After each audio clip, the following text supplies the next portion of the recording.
You're listening to a Countout Podcast.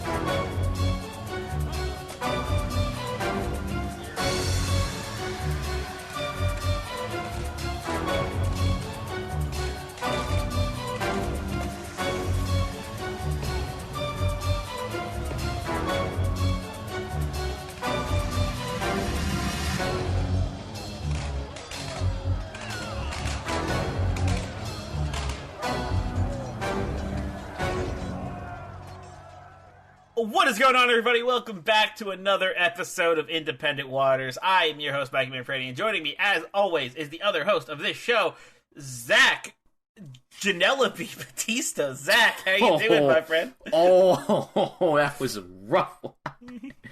I'm doing fine, to be honest. Sorry. It's a bit late right now, but you know.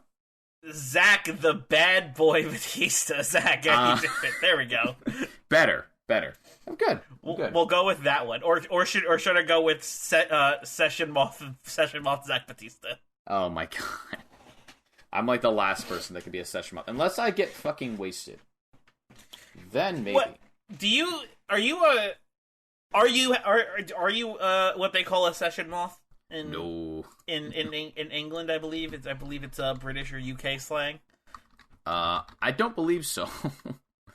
I'm the type of guy who, let me see, let me sure this is what I think it is. A Session Moth is... somebody who hops, I think it's somebody who hops from party to party, right? I'm pretty sure that's the... Oh, no. No, I'm not. I am a one-party guy. If I get wasted, though... I hope I'm not wrong. No, I think you're right. I hope you're right. You know, if I'm completely blasted and you ask me to, probably.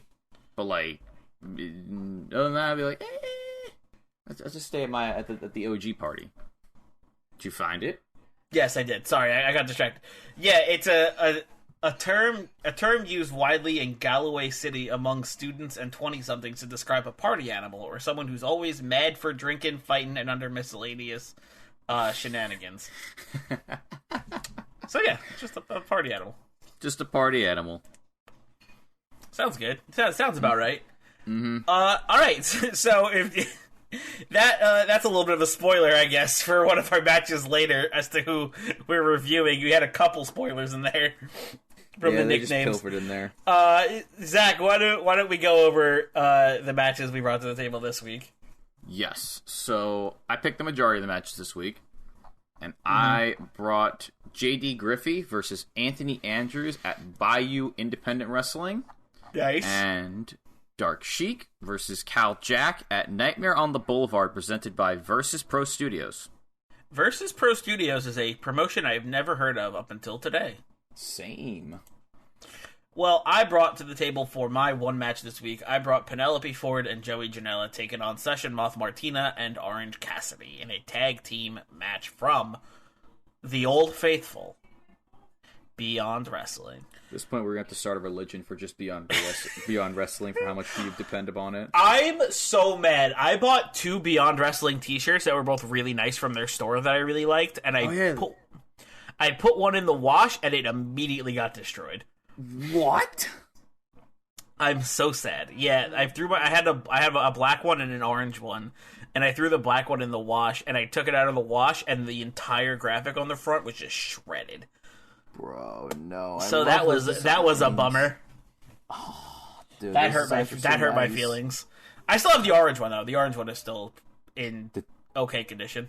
Did that one not get shredded by the fucking wash? Weirdly, no. What? I think I might have an idea why. I think they might have used 2 different styles of printing for them, and I think one of them was just more susceptible to being shredded, and the other one was more like printing on the actual fabric instead of putting like a press, like you know how there's like designs that you press onto shirts with heat, yeah, and it like binds them to the fabric. Mm-hmm. It's like the black one was that, but I think the orange one is like the ink is printed directly into the fabric, so it doesn't like tear. Oh, do you know what I mean? I haven't worn the shirt in a while, but I'm pretty sure that's what it is. Anyway, weird side tangent. We're here to talk about wrestling, not different techniques to make a custom T-shirt. We are here to talk about fun wrestling matches. Zach, I believe we are starting out with Dark Sheik versus Cal Jack from Versus Pro Studios. Yeah. So, turns out this match's title isn't exactly accurate. This isn't yeah. It's not Dark Sheik versus Cal Jack exactly. It's Cowabunga Bishop versus Dark Sheik in Wonderland. Cowabunga Bishop got me so... Like, when he came out with the flannel and the skateboard and the sunglasses, I was I lost my shit. Yeah, I was. And they were like, it's Cowabunga Bishop, and I was like, fuck off. I'm sitting there going like, huh? And then it's like Dark Sheik in Wonderland. I'm like, what? And Dark Sheik comes out in a dress, an Alice in Wonderland dress, and I'm like, what? Dress, yeah. I'm sitting there going like, what? I'm like, this is not okay. Then I guess we're doing this. Was it? This is another weird side tangent. Was it Alice from Alice in Wonderland or Alice from from like that really dark video game remake? Oh yeah. It's not called Alice. It's not Alice in Madness Returns, is it? Or is that the reboot of Alice in Wonderland? Hold on. I know exactly what you're talking about. I know that video game. Is it a horror game or is it just like a? I feel like it's a hack and slash like puzzle game. I know my brother did not like it. Is it Alice in Nightmare Land? Is it that one? It might be. Oh no, it is Alice. It is Alice Madness Returns. You were correct. Let's go. It is that's the second game. And I can't remember I can't see what the first one was. I think the first one was the other thing. Take a picture, folks. That's the only time you'll ever see me remembering a name off the top of my head and it being correct. Fair enough. I think the first one is just called Alice. Like, that's it. Okay. Fair enough. So, oh my god. So, let's talk about the first thing that you'll notice when you listen to this match, which is its fucking audio. The only audio you can really hear this entire match is the commentary booth. And they were fine. Yeah, it was like whatever. It wasn't like exciting. It wasn't like exciting commentary. Yeah. It was like it did its job, and that's about as much as I could say about it. Mm-hmm. And I won't lie, it hurts this match because I get this because the whole time Sheik and Cowabunga are talking in this match, and I'm sitting there going like, man, I'd love to hear their banter or their character work, but I can't hear them at all. Yeah, I would love to hear their banter because there was a lot of points in this match where it felt like the banter was like kind of relevant to what they were doing in the ring, and you could see their mouths moving, and you could see that they were saying stuff to each other. We just couldn't hear it at all. Yeah, you had to like read lips, which is so context. Weird because the where they were fighting, the room they were having the match in, it was very small.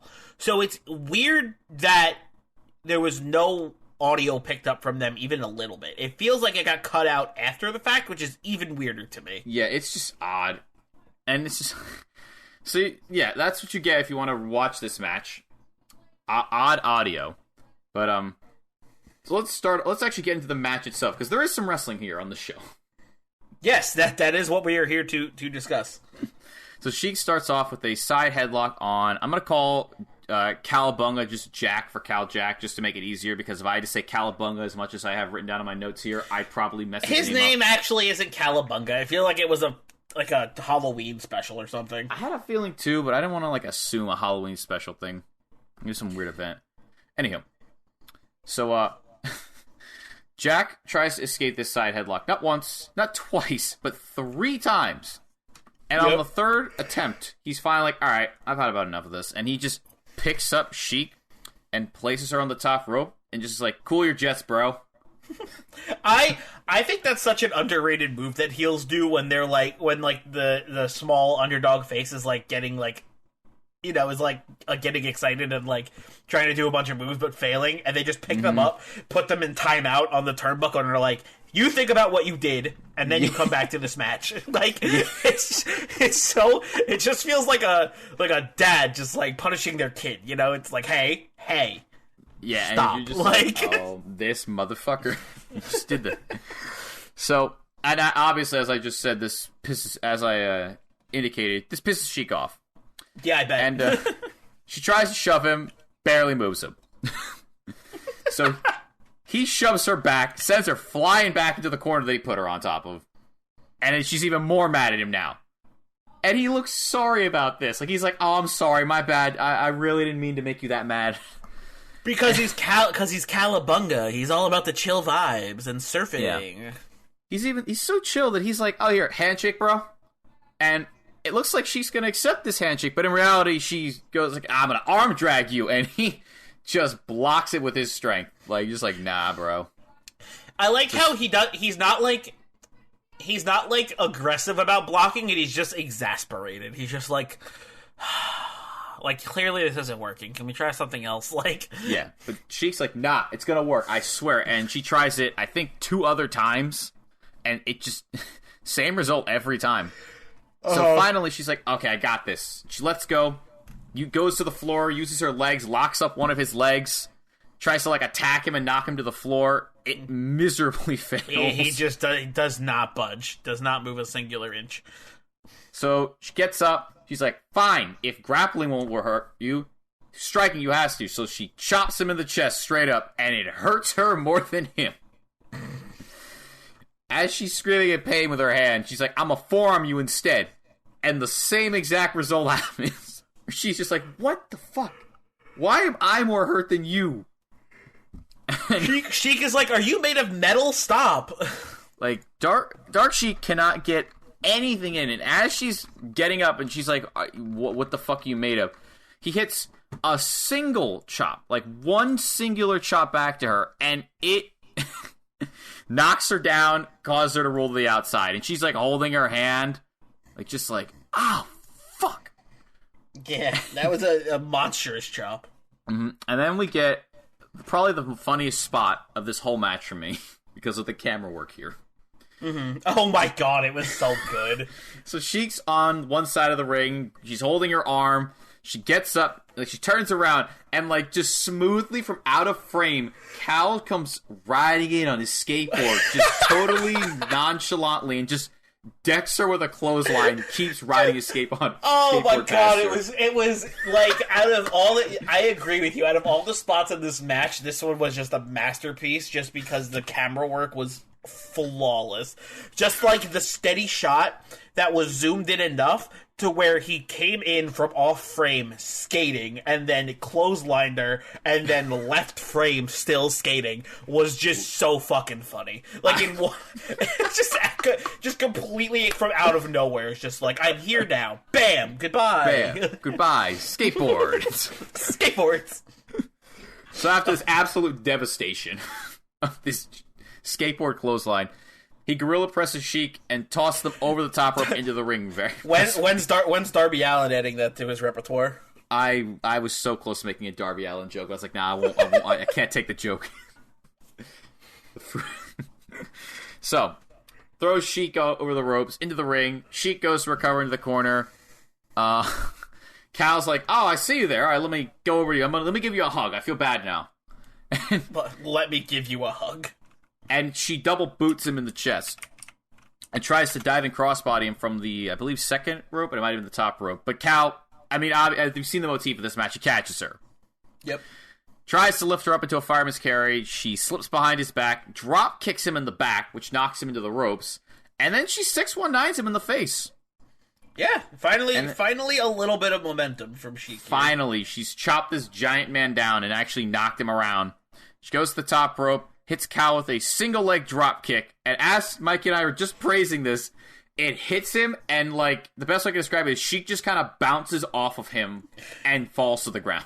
It looked like she drop kicked a brick wall. I wrote down in my notes here, Mikey, you'll appreciate this. Dark Sheik did single leg drop kick. It wasn't very effective. It's not very effective. So she's laying there, crumpled on the floor. And Cal's like, all right, well, I guess I'll do something. He grabs both her legs and just swings her round and round in the ring multiple times. It's super effective. Super effective. Lets her go. Dizzyingly stumbles around the ring as Sheik's reeling on the floor. Can't tell where she is at this point. He goes to pick Sheik up, eats a super kick to the face, actually, that stuns him. Valiantly, Sheik actually lifts him up in a fireman's carry. I was actually surprised she got him up, and they didn't do the bit where she couldn't actually lift him up. And I mean, I would say it doesn't go anywhere, but it was still, like, cool. Yeah, she can't keep him up, though, and she's got to let him go. And seeing this, Cal's like, oh, I feel bad, so because he's nice and a chill bro, he starts to a clap for Sheik. Like a round of applause. I feel like that'll just make her angrier. Yeah, and she's like, oh, thanks. Oh, thank you so much. And as she's, like, going to shake it to, like, you know, bask in the applause, she like, palm strikes him in the throat. She's not... Sheik was done with his shit halfway through this match. Honestly, I feel like the skateboarding bit was probably where she was like, alright, I'm about fucking done with you. Yeah, that makes sense. She does this twice more. Stop styling on me. Yeah, she does this twice more to him. And after she does this a third time, she hits him with a tilt-whirl head scissors takedown, followed up by a tornado DDT. But it's not enough to beat this brosif. So she goes to the outside and grabs his skateboard. Now, if any of you can tell based on how commentary sold this and how Jack sold it, fucking up his skateboard is like a war crime to him. Yeah, but what I didn't understand is when she put it down, it was upside down. Yeah. So, like, and then she, like, stomped on it, like, to snap it in half, but it was upside down. Mm-hmm. So, like, it was flat to the ring. So, it's like, there's no way it's breaking like that. Probably that was on purpose. I would imagine she didn't want to break a longboard. Probably not. See? Longboards are actually fucking expensive. Oh, are they really? Yeah, well, there was a point in college where I was like, I'm gonna get a longboard. My campus is small enough. I can longboard basically to anywhere I need. There was a point where I was gonna get a longboard. One of a good longboard that was like, not a good longboard, but like an okay longboard was like $150. Damn, what the fuck? They're not cheap, man. Like if you want like a decent quality one, if you want a decent quality one, it's even expensive. But I know good ones are even more. So, yeah, I am not a skateboarder, so I did not realize that would have no effect. Even though granted, it looked like it. I didn't realize that little bit about skateboarding. Yeah, like you can get like a crappy one from Walmart for like $30, but like if you want like a decent one, it's gonna be like $150 to like $200. Some and good ones go to like $450 to $500. Damn. If you want like a high quality one. Fucking hell. Yeah, fucking man. Longboards, man. So she mercilessly stomps or kicks and elbow drops this poor defenseless skateboard. And it actually pisses Cal off. Like this whole match he's been like, I'm so sorry for hurting you. Can't we just like, relax and just have a good time? And this time he's like, you fucking what? What? So Sheik tries to hit Cal with it then. He ducks her, boots her in the gut. Now pissed, he manhandles Sheik with a trio of gut-wrench power slams. Which was absolutely brutal. Yeah. Dunn put Sheik away, but goddamn did he flip a switch. And at this point, he takes off his flannel. Kind of like he's pulling off the kids. So he's like, oh, you fucked up now. I'm taking my flannel off now. It's like when if somebody's wearing a singlet, they like take the straps down.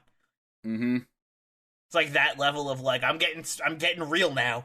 Yeah, he even pulled on his knee pad, I think, which he didn't even do anything with, but he did it anyway. And I just found it funny. I was like, this guy's like, I'm taking everything off. You fucked up now. Yeah. Goes for the gut wrench again, but this time Sheik actually flips around and lands on her feet. Does the a la Mortal Kombat, Sheik does the Johnny Cage split and nut punch right in the dick. Awesome. Ref sold this really well. Cal sold it really well. She rolls him up with a small package, picks up the win. Smash was big win for Sheik in a very fun fashion. Yeah, very, not at all what I was expecting when I picked this match. I agree. Like, usually Dark Sheik matches, I expect, like, a very technical style matchup with a lot of grappling, a lot of submission holds, a lot of transitions. Mm-hmm. You know what I mean? Like, yeah. a lot of reversals and counters, and like I'm in your submission hold now, you're in my submission hold, and just back and forth like that. Yeah. But this was like a more comedy style match, which I wasn't expecting, which is hence why I picked the match we're getting to later. Yeah. But I think all in all, still entertaining, still pretty solid, and I still enjoyed it. Oh, master of the... Mikey, the master of the comedy match. What would you give this? I wouldn't say a master comedy match. I like comedy matches. Like, do I like Orange Cassidy? Yes. Do I like Gene Money? Yes. Do I like Suge D? Obviously. Do like name other comedy wrestlers? Rishi Ghosh, right? Rishi Ghosh from Riptide. Some good. So there's just comedy wrestling is fun. The Anti-Fun Police are a blast. Anti-Fun Police. Danhausen, yeah. Danhausen's a comedy wrestler at heart. Effie, right? Like, when he wants to be. Effie, I would say less so now. Now less so, yes, but there are. Oh god, there are so many Effie matches out there where you find him, Danhausen, like Dan the Dad, and Warhorse in a match, and it's just hilarious. Yeah. But anyway, I think this match was fun, and I enjoyed it. I agree. I'm gonna give this match a meh for me. Fun match. I'm with you there. I'm not like I enjoyed it, but I wasn't like blown away by it, or like it didn't like rock my world per se. It was just like, yeah, that was cool. Anyway, I feel like after being on the show so long, I've seen like the higher tier, I guess you could say, of comedy matches for me. Yeah. So my bar has been raised a bit. That I was like, that was fun. I'm like, the skateboarding spot was the best spot. Yeah, that was just great. A great camera shot. I will be real though. I think this match might have gotten a high out of me if I could have actually heard what Jack and Sheik were saying in the match. Because very funny. Yeah, whatever they were saying to each other could have definitely sold the match more if they just let the wrestlers, I don't know, talk, which they were. Which I just wanted to know. I wanted, because it didn't. The weird thing about it all is that it didn't sound like there wasn't audio in that room. It sounded like it definitely got cut out.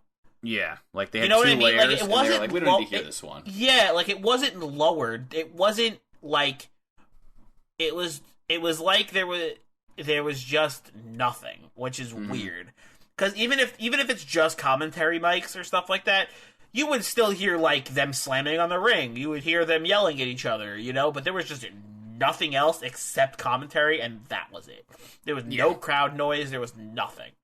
Mm-hmm. It was so eerie. Yeah, very weird. Yeah, it was very odd. Yeah. Well, if you thought we were done with audio issues for our next match, oh boy, that's the thing this week. Yeah. Speaking of the next match, we got JD Griffey taking on Anthony Andrews from Bayou Independent Wrestling. I have never turned on audio so hard in this match. Because this match starts out with someone on the camera's audio, and it sounds fucking great. I can hear the music, I can hear the crowds, everything's audible, right? All the entrances are done. And then the moment the match starts, it goes from awesome audio to I can only hear the commentators pretty much, and it's in one fucking ear. Oh, you had headphones on during this one? I refuse to take my headphones off, even though I guarantee if you do watch this match without them, you probably do this. But it was one ear audio. So I will say, without headphones, it sounded much better because it didn't do the one ear thing, obviously, because I didn't have headphones on. But it wasn't fantastic, but it wasn't that bad. Mm-hmm. There's nothing more in this world that I hate than when audio is only in one ear, when it could have easily been fixed not to. Yeah. Did you hear the audio fine with the match slamming and all that for this match fine? Not as much as I would have liked to. Okay, because I was sitting there and I'm like, maybe it bled in, because all I remember first thing I remember when we started this is I was like, both these matches audio annoyed me. There was this match had a couple of chops that sounded really good. Mm-hmm. But that was about it. Yeah, and the reason the reason I think this annoyed me so much is because I was given I was shown that they had the potential to give me good audio, and then they just snatched it away from me for the rest of the match. Yeah. And I was like, why? So if you don't know these two wrestlers, JD Griffey and Anthony Andrews, JD Griffey has like a very like UFC fighter kind of gimmick. Mm-hmm. Very like heavy martial arts, a lot of knee strikes, a lot of submission holds. He has like the UFC shorts, like the Brock Lesnar shorts. Mm-hmm. He looks like he just stepped out of the octagon. Yeah. And Anthony Andrews is a large lad with a big bushy beard and is a little on the chunkier side, which is nothing wrong with that. But that's the dynamic we're going for here. Got here. Crowd fucking hated Griffey and loved Andrews. Oh my god, yeah, they were absolutely on Andrews' side here. So we automatically know the face and the heel, which is a good start for a match for some match, especially in like indie scenes that are like a little more unknown. I feel like it's good to do just like really quick right off the bat, establish the heel and the face. Yeah. Like, I will say some feuds don't need it. I enjoy a feud where there's some ambiguity in there, but I think for this match, it worked that there was a hard heel and a hard face, and that was... Yes. Right? Like, it was a line, and there was a line drawn, and it was clear. Mm-hmm. So, let's get into the match, shall we? Mm-hmm. So, right off the bat, these two lock up, as you do, and Griffey is forced into the corner by Andrews, because as Mikey said, while Griffey is a UFC fighter, Andrews is a large lad. Andrews is a very large lad. Or a larger lad than him, so he uses his size advantage to push him into the corner. And when they separate, he locks Griffey in a side headlock, and though Griffey Irish whips him off of him, he's knocked to the ground by a shoulder tackle. Like, Griffey is... size trumps your technicality, UFC man. UFC... Sorry, I don't know why just you calling JD Griffey UFC man really got me. I'm glad. I was going for the meme of that's some funny words, Magic Man. I like your funny words, Magic Man. So, Griffey goes to the outside to recuperate and stall, as a dickhead heel does. And he's out of the ring, Andrews gets out of the ring, and as he gets out, Griffey gets back into the ring, and Andrews like, seems like you're a chicken, and the crowd, of course, eats this up. Ooh, shit. It's that thing that you never call Marty McFly. Don't call me chicken. Still a great movie. Mm-hmm.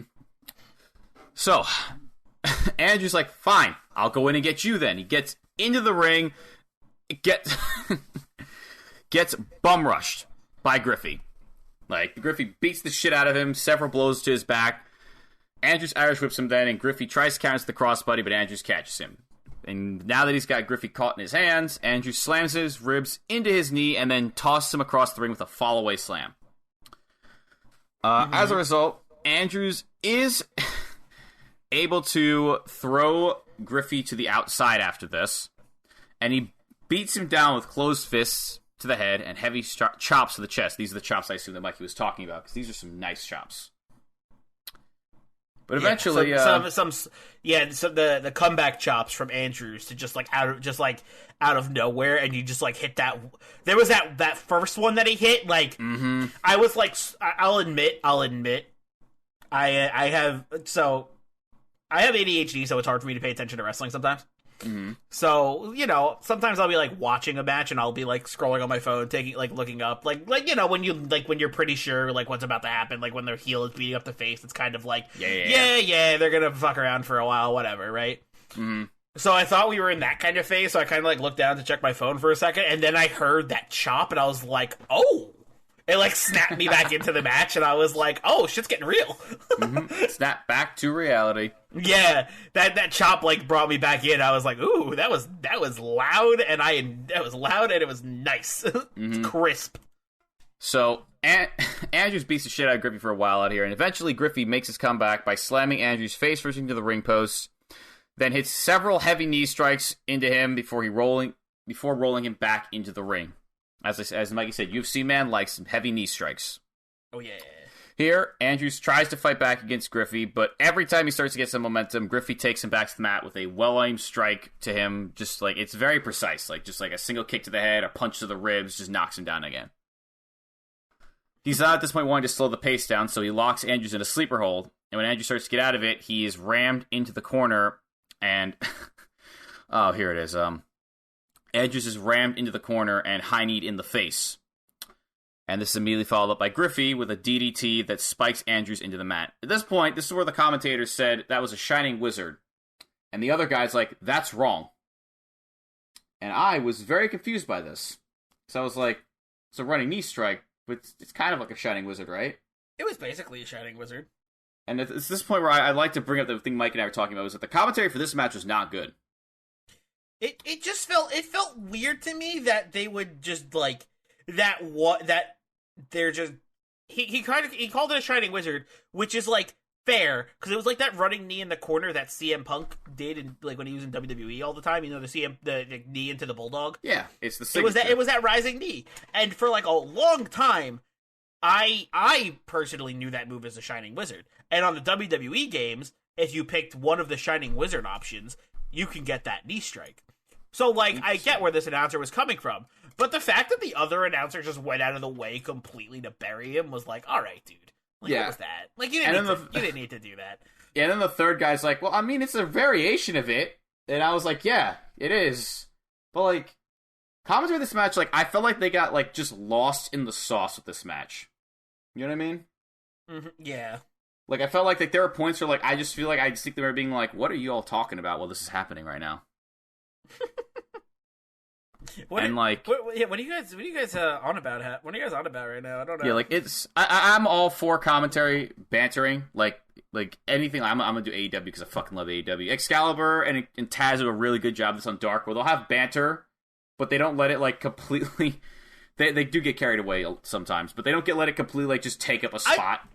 I will say when they get carried away though, it's like kind of funny. Because they're just like. Yeah, at least it's an entertaining thing they're laughing at. Exactly, it's like playful. It's like they're friends. They're just messing with each other.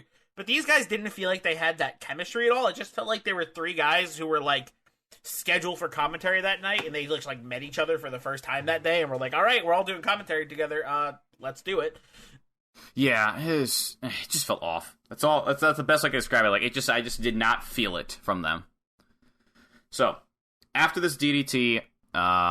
It's at this point in the match that Griffey starts to get frustrated that he hasn't won yet. He's pissed off that this big dude still is fighting back despite the fact that he's pummeled him. So he's like, all right, fuck it. We're just going to keep it up then. So he follows Andrews into a corner, pummels him with kicks to the chest, clubbing blows to the back. The rep eventually is like, all right, fuck off, stop, give him time to breathe. You can't just do that. And when Griffey turns around, he sees that Andrews is, of course, rolled to the outside because... he hasn't gotten any chance to breathe at this point, so he falls after him, and it seems like Andrews is going to make his comeback here, because he slams Griffey back first into the apron.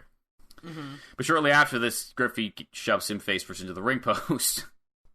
Comeback denied, evidently. So at this point, Griffey's... Oh, this part was kind of cute, though, because you got to see Andrews gets slammed into the ring post, and then, like JD Griffey gets back in the ring, and he's like, come on, bud.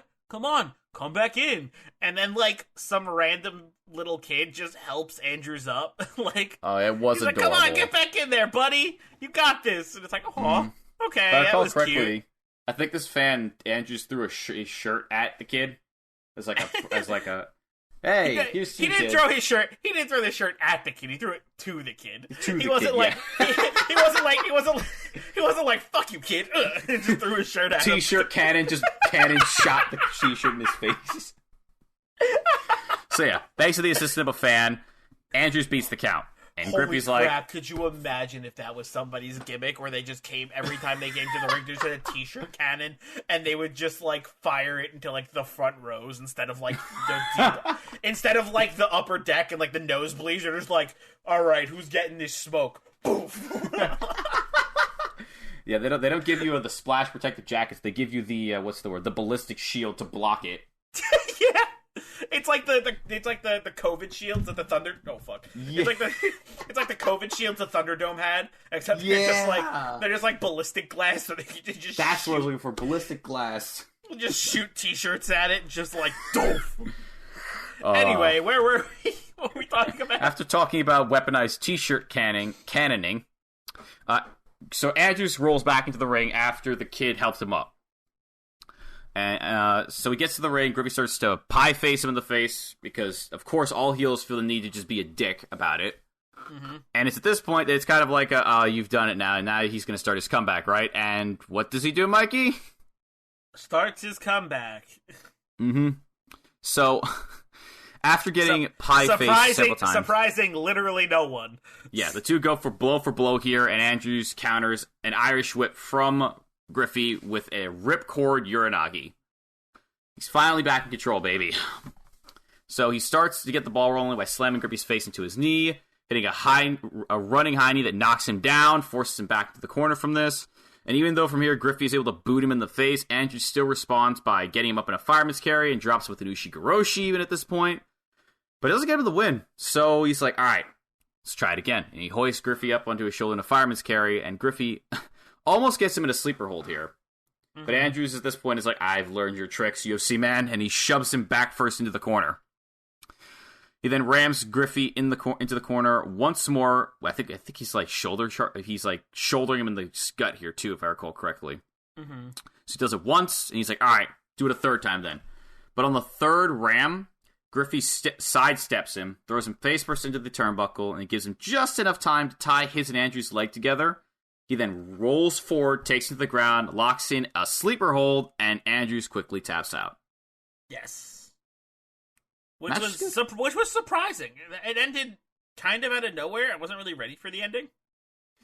Yeah, I mean, it made sense to me a bit, but like, yeah, it was... I guess that sleeper hold is just really more effective than I had given it credit for. Yeah. Yeah, like UFC guy, right? Like that was UFC guy. You use a sleep. It's obligatory. You have a what's the word? A rear naked choke that you body scissors to the floor. Yeah, exactly. And sometimes you're like Shayna Baszler or Samoa Joe, and it's your finisher. I just didn't know that. Oh, I just remember something. What did you think about the camera work for this match? It was fine. That finishing spot was bad. Yeah, that was the camera. It was one camera, I think, too, for this. Like there's a wide camera, I think, and a one where it was handheld. And the handheld one, there were times this guy was running around the ring this person was running around the ring trying their damnedest to get a good angle, and I was like, "Ooh, that's rough. That did not look good." Yeah, and they completely missed the finish of the match. Like, yeah, like the guy, like Andrews was tapping out, but like they were on like there. I think they were like in the center, more towards the back of Griffey. So you couldn't see Andrews use his left hand to tap out. And they ran around the other side, and it was like, oh, you WWE'd it. Yeah, it just felt like all of a sudden the bell rang, and it was like, wait, what? Mm-hmm. Again, this match was fine. I mean, nothing really stood out to me. Though, it was nice to have, like, a crowd really into a match. But, like, again, the audio bugged me, and the camera work at points was kind of, so I give this match a meh. Yeah, me too. That sounds about right. It was, like, completely okay. It's fine. Mm-hmm. I wouldn't be against watching a match from any of the 4 people that we've seen so far again in another setting, maybe with a different opponent. Yeah. I mean, I guess I'm honestly about with it. I'm not gonna lie. With this match, I was between like meh and miss out because it just felt like such a by the books. Like, I guess not really. I felt like such a by-the-books wrestling match, you know? Mm-hmm. Like, there was, like, no exciting spots. Like, everything happened basically how you expected, except for maybe the end, where I guess they just kind of pulled the swerve with Griffey winning. I was 100% expecting Andrews to win this match.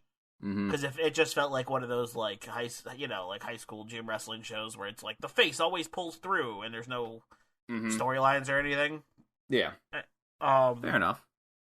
But Griffey winning was cool. But other than that, it just felt such a basic wrestling match, I guess. And it kind of fell a little flat. That's fair. I think for me, it's more so like I've seen good wrestlers have bad wrestling matches or whatever matches, so I'm kind of like in the mind of like, okay, I'll give you a second shot. I'll give you another chance to see if you have like a good match. Maybe I guess. One. So, after those 2 odd audio-plagued issues, let's get to the match that did not have any audio issues and was also a great time. Yes. Let's do that. Session Moth Martina. Oh, sorry. Now you go. I was like, let's get into Session Moth Martina and Orange Cassidy taking on the team of Joey Janela and Penelope Ford from Beyond Wrestling. Mm-hmm. This match was comedy. It was entirely comedy. It's a total comedy match, and I love it. Yeah, it's Orange Cassidy and Session Moth Martina on a team. How could it not be, right? Like, it was, like, literally from the title, you're like, oh, yeah, okay. Yeah. Like, you know what you're signing up for. Mm-hmm. Like, right off the bat, introductions, flawless. Orange Cassidy weighs, doesn't matter, from wherever. Session Moth Martina violates all of Facebook's terms and services, is in your DMs. Like, I was like, I love this. I love everything about this. My favorite part was she was like, she got banned, then unbanned, and then rebanned. In Canada, I think it was? Yeah, something like that. It was like some country. She was like, she got banned, unbanned, and then rebanned. And I was like, that's pretty funny. I had never seen this woman in my life, and I was like, I am all for this character already. It was great too, because if you looked at Janela and Ford, they were like, okay, yeah, this is hilarious. Like they were listening to the intro and laughing in the background as well, even though they're supposed to be like the heels in this match. They were just like, yeah, like you can't hide how fun it is. Everyone in this match had the same attitude, which was, fuck it, we're gonna have some fun in this match. There's no seriousness in this match. Also, Martina came out in a onesie, which was kind of funny, like a cheetah print onesie. Yeah. And at the start of this match, Cassidy like helps her get it off, I guess. Yeah. Basically, he just holds the pant leg, and Martina just like squirms around, just like sliding herself out of it to get into her wrestling gear. Yeah. I loved how Martina and Cassidy did the pose Joey, Janela, and Ford did, which is, if you ever seen Penelope Ford wrestle, it's her split, and then like Joey gets behind and poses. They did the same thing, but Cassidy half-assed it, so he couldn't really hold up Martina entirely, and Martina was like, oh, what the fuck you doing? And they both just kind of fell. They just bailed on it. They were like, eh. Yeah, it was pretty funny. So Janela and Cassidy start this match off. Cassidy's but this isn't your normal Orange Cassidy. Oh no. This is loud Jersey accent Orange Cassidy. Which I love. Please tell me you've seen the video of Orange Cassidy at DJ's in Bell Bar. I have not. Oh my fucking god, Zach! It's so funny. It's just like a random like news outlet just like interviewing him, and he was just like partying at DJ's, but like for some reason he just has a fish.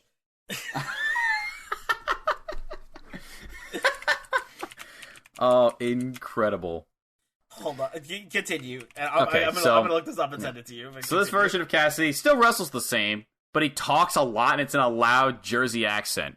So the match starts off. Cassidy's like, I'm gonna go after you, Joey. And then when Joey flops to the floor, Cassidy just casually walks over to him, puts him in like a half-ass side headlock, signature thumbs up. You know the drill. Mm-hmm. And he's like, come on, Joey, you gonna tap out? You gonna tap out, Joey? And I was like, this Joey like just very slowly walks him to the ropes. Irish whips him. Cassidy rebounds very slowly, borderline walking, instead of running. And while he's doing this, Joey keeps trying to do like the classic wrestling moves, like in reaction, like, like leapfrogging over him, dropping down in front of him to trip him up, but like he can't get the timing right because Cassidy is just slothfully walking around everywhere. And then we get to the point where Joey does the leapfrog, as I said, and Cassidy just like crawls between his legs after he's like jumping up and down so many times. Yeah. And at this point, Janela's like, okay, fuck this. And he's like, Ford, get in here. You do it. You go after him. I can't figure it out. So Ford gets into the ring. And Cassidy very lazily shoulder blocks her, but he doesn't take her to the ground. So she runs the ropes and surprisingly full-on shoulder tackles into the ground. Because he was like, he shoulder tackled her like the OC one where he kind of just like goes, eh. Yeah. And she didn't go down, and he was like, what? How did you not? You do it. And she was like, okay. And then she just wrecks him. Look, he's like, ow! It's just on the ground. Just fucking takes him to the ground. And then while he's on the ground, Penelope starts running the ropes and, like, leapfrogging over him, but OC doesn't, like, get up. He just kind of keeps rolling back and forth. Lays there. Until eventually he just lays there with his feet crossed. And at this point, Joey's like, he's like, oh my God. He's like, get over here. They tag him. He's like, this is ridiculous. And I remember commenting with Terry was like, if Joey Janela is saying this is ridiculous, you definitely know that he is... that we are in... It's ridiculous, yeah. Yeah, we are in wild territory here now. So him and Ford walk over, pick Cassidy up to his feet. They Irish whip him together and go for a double clothesline. But instead of interacting with them in any way possible, he just sidewalks around them and tags in Martina.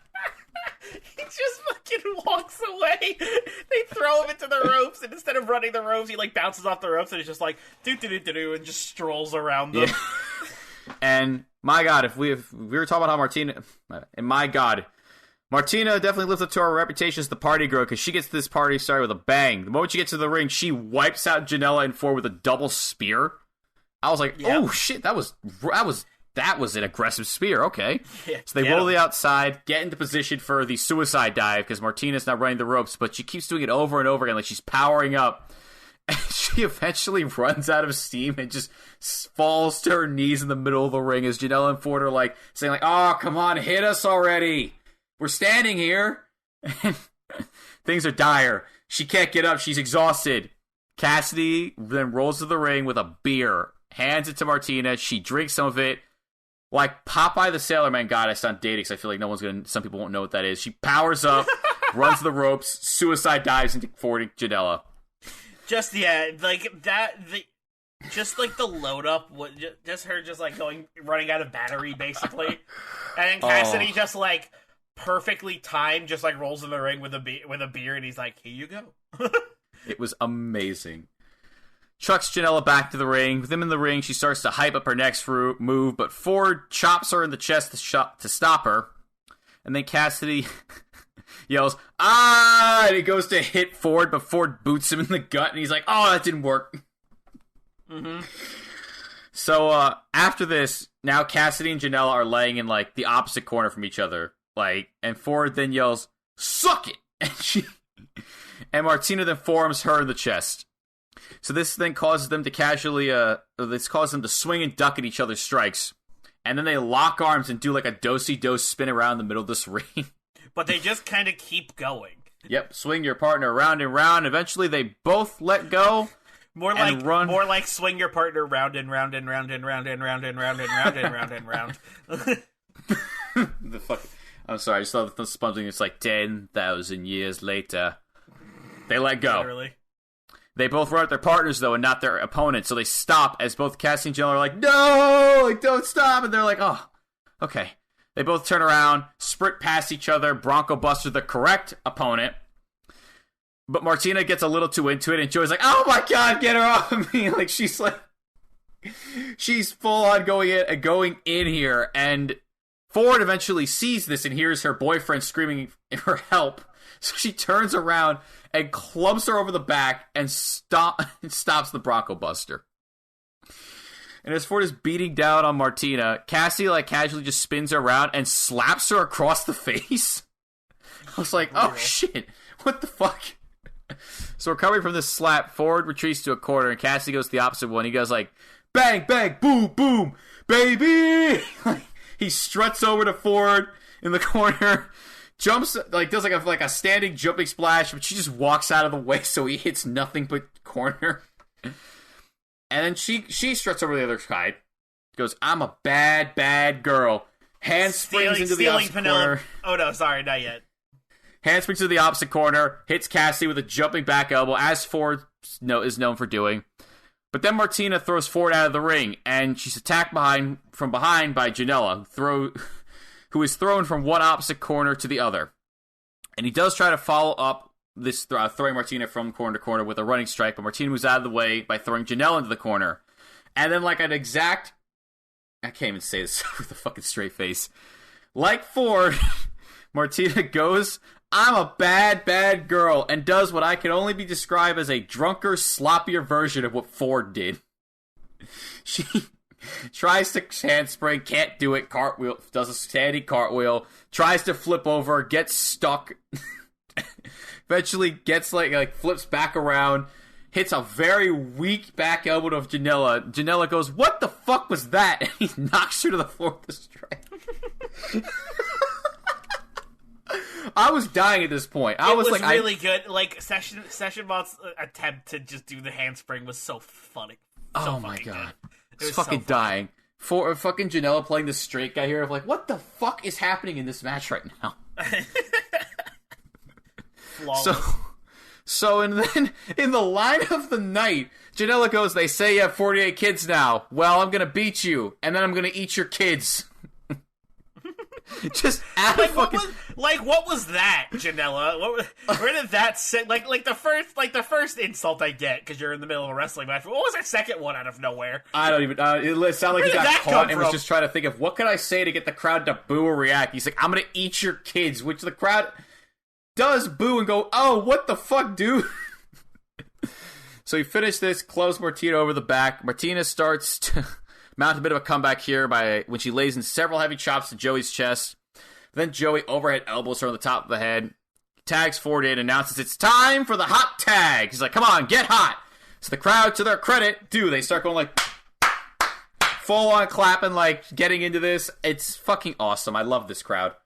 And together, Ford and Janela Irish with Martina. But Martina, she keeps running the ropes and ducking under them. So the two of them are like, "All right, you know what?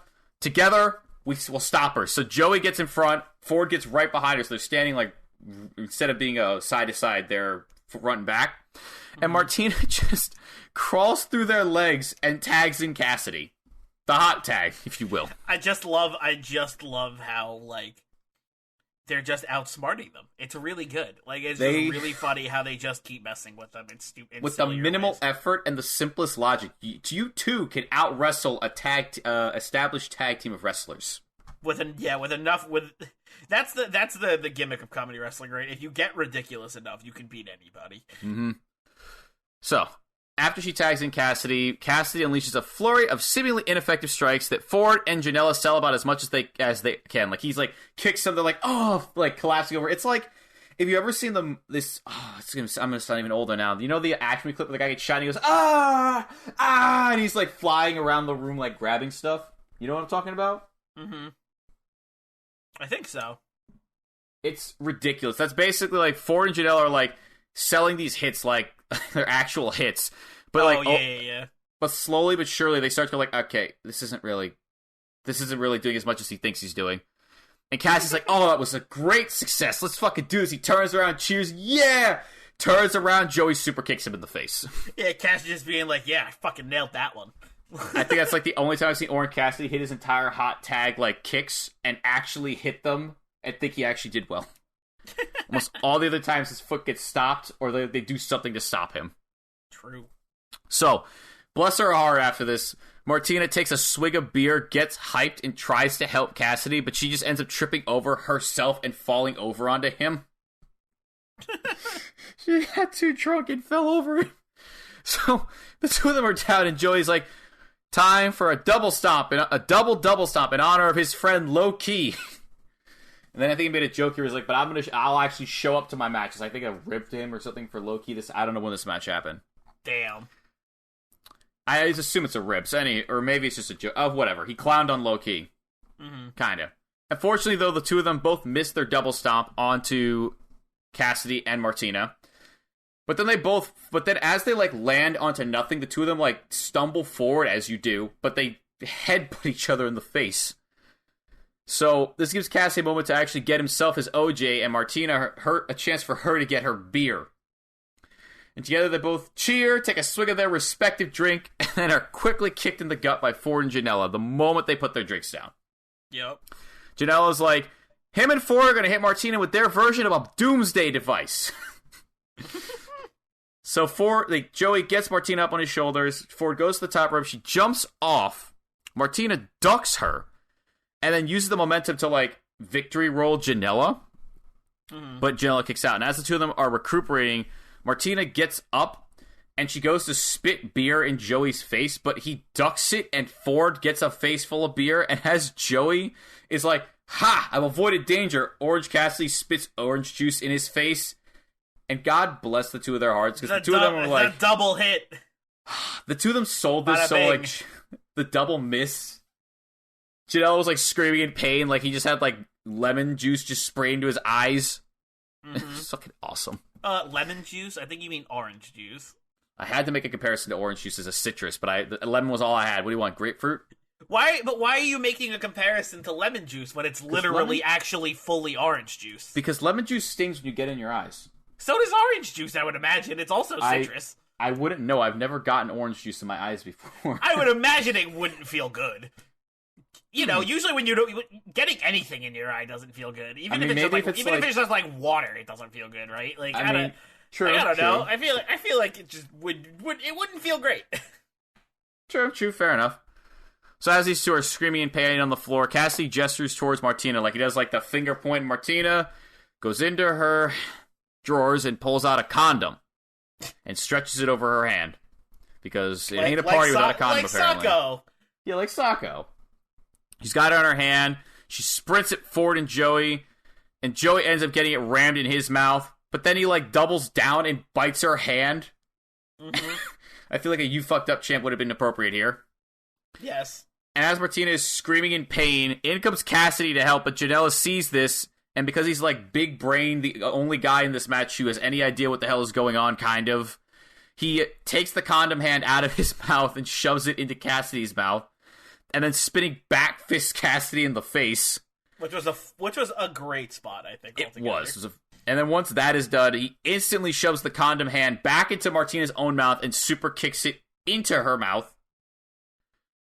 However, Cassidy gets up and boots Joey in the gut, and then loudly announces "Canadian Destroyer," and then does the world's slowest Canadian Destroyer. I love this move so much. Because like I said, it's the slowest one ever. So like they slowly turn around. Like Joey slowly flips around. And then like Joey hits his head on the ground very slowly. But he sells it like it was a full momentum Canadian Destroyer. Like full lawn dart. It was so crazy how they did that Canadian Destroyer so slowly. Yet Janela was still able to sell it like he actually got hit with a Canadian Destroyer. It was wild. It was just like so weird how it was just like, oh, look at them doing this slow Canadian Destroyer, how funny. And then all of a sudden Janela was just like on his head like, oh, and selling it really, really good. I was like, what the fuck? Where did that just come from? I love it. So, as Cassidy is reveling in the crowd's cheers, because of course the crowd popped for this, because why not? I would. You can see like Ford getting up on the top rope behind him. And the instant he turns around, she crossbodies him, and then suddenly just wins the match. Yeah, completely out of nowhere. Little anticlimactic in my opinion. I agree, but like also, I don't think it was bad.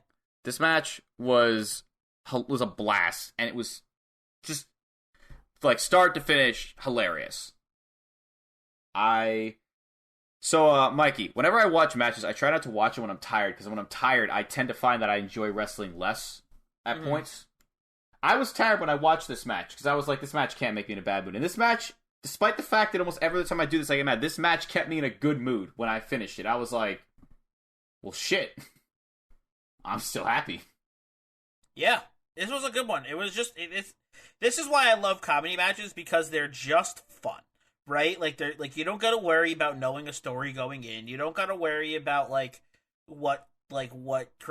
spots they're calling back to, you know? Like, you don't gotta worry about any of that. It is just fun, turn your brain off, and enjoy people being silly and having a good time together in the ring, right? Like, I feel like comedy wrestling is just very wholesome for that reason, because it just feels, instead of it being like a fight, it just feels like a bunch of people having a good time together. Agreed. So what are you gonna give this match? I'm giving this one a high meh, I think. I really, really enjoyed it. I don't think it got that mark out territory for me, because like you said, that ending was kind of like, eh. So, but like, I think I'll still give it a high meh. I still really enjoyed it. It made me laugh on more than one occasion, and I was into it basically the whole time. So, yeah. I think I'm actually going to be bold and give it the mark out, only because, like I said, like I almost never am in a good mood if I watch a match tired, and this match, I still felt it. So for that, it shall earn my mark out rank upon it. Nice. Yeah, you don't give out markouts lightly, so that's a big step there. Mm-hmm. Yeah, I was really into this one. So, usually this is where we would give you a preview of the matches we're watching next week. However, next week we have a very special episode with a very special guest. Mm-hmm. Zach, do we want to tell the people, or do we want to tease it a little bit? Do we want to let them get there themselves? I think we surprise them. What do you think? You want to surprise them? Ooh, I'm down for a surprise. Yeah, surprise them. Maybe let out a little bit of promo here and there on Twitter, so they can go follow us over at Indy Waters on Twitter. And you can also follow us on. You can also follow the Countout Network Twitter at Countout Pod if you want to see some teases for these matches. Stuff like that, and maybe you can find out who we're going to be talking to next week on our special episode of Independent Waters. We're very excited. Yes, we're stoked about this. This is a very cool. It seems like a very cool person, and a very I'll give him this: very cool person, but very heel. That's it. And we are very excited to get them on the show. And I cannot wait for next week for you to all hear this episode with our special guest. We haven't done a special guest episode in a while, so I'm stoked for it. Yeah. And I can't wait. Pretty much can't wait. Yeah. So Zach, since there's no previews for next week, why don't you take us to the plugs? Oh, baby. Let's see how I go. Let's see. Watch me whirl. As Mikey said, follow us on Twitter at CountOutPod, or our new Twitter at Indy Waters. Am I right about that? Yes. At Indy Waters, yes. At Indy Waters. If you want more of the network in general, you can go to our website, CountOutPod.com, where you can find all of our podcasts that we have on the network, such as Ring Post Radio, How to Talk to Friends About Wrestling, Your Dose of Death, Pure... what's the other? Am I missing? There's one other one I'm missing. We have a new show here on the Canada Network called Okada Shorts. It is a New Japan wrestling podcast where our friends Rafe and Curtis talk about New Japan and why they love New Japan and all things New Japan, and of course how cool Okada Shorts are. And that I believe you can go check out the rest of our stuff on our website countoutpod.com. If you want to see everything to do with the store there. Also, if you want to support this podcast, support me and Zach, support the Countout Network in general, you can go buy the first ever Independent Waters t-shirt over on countoutpod.com/store. We have an awesome new Indie Waters t-shirt up there. We would love it if you can go check that out and buy one for yourself. To rep this indie wrestling podcast that we love doing so much for you guys. Mm-hmm. It's a good one. Yeah. And we still have a few slots left for that special $10 off deal, so get in on it quick. As of recording, that is. I don't know if it's going to be as of release, but as of recording, we have a few slots left. And I have a feeling they'll still be here when this episode goes live, which is obviously right now because you're listening to it. So go to countoutpod.com/store and get that $10 off discount for your Indie Water shirt. Be one of the first to get it and get rewarded. Yeah. And I believe that about covers it for the plug. Zach, you got anything? No. As per usual. So that just leaves me with one thing left to say, and that is to remember that there is a gigantic sea of independent wrestling out there. So never stop exploring.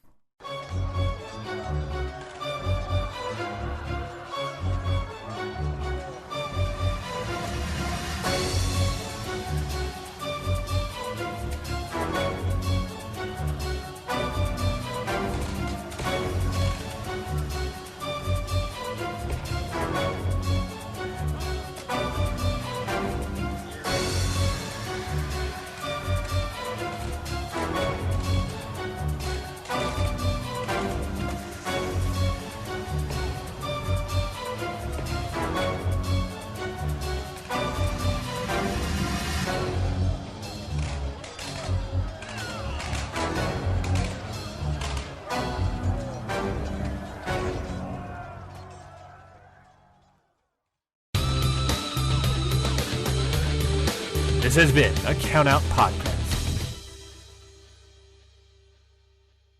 Hi guys, this is Lauren, your proud host of Your Dose of Death. Just give me a little quick tune-in to make sure to listen to Your Dose of Death. Each and every single episode, I provide a different lens into the world of deathmatch, whether it be wrestlers, content creators, or anyone in between. Make sure to listen to me each and every single episode to get a different lens into the death. And please, make sure to listen to Your Dose of Death.